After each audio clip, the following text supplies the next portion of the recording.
top of the morning, top of the morning, top of the morning. This is Nico the Picasso. I came here to show you guys how to change your brakes. First of all, you jack your car up and you gotta loosen the nuts while it's on the floor mid-jack because you won't be able to take the tire nuts off while it's in the air. So yeah, so you have to expose where the brake caliper is. The brake caliper basically is something that clamps the brakes.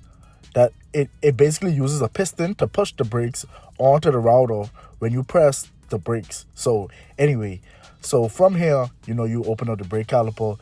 You need to have a 19 millimeter to open up the two things that open it up so that you could expose the brakes. As you can see, those brakes are dirty. Look at my hands. Yeah, feel me? So now you have to, from taking the old brakes out, you have to add the new brakes and the new I don't even know what them things called. Anyway, this down there, I hit the tire for real.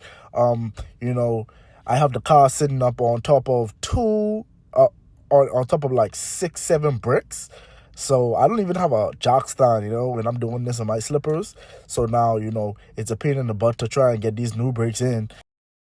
So now you have to use the piston tool. I just call it the piston tool. I use it to push the pistons back so that I could easily slide my new brakes on it. So now you have to go back and you have to tighten those 19 millimeter nuts, and then you gotta just do everything back in reverse once you did the first thing. Now we gotta move on to the next side. You're gonna move on to the next side. As you can see the bricks in the back. You can see the bricks in the back.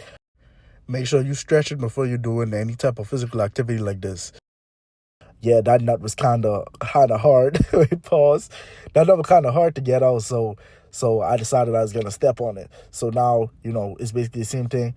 It took so long that my wife came outside. She started yapping at me. Oh, why you taking so long? I'm like, baby girl, I'm about to take you out to dinner soon. Don't even worry about that. You know what I mean? So now we're putting the new brakes in. She brought me a Coke. And yeah, now this is basically the end. So you basically do the same thing you did over here. You got to push the brake caliper back in. But anyway, I ran out of footage. So yeah, have a blessed day. God bless you. And hopefully you learn something here.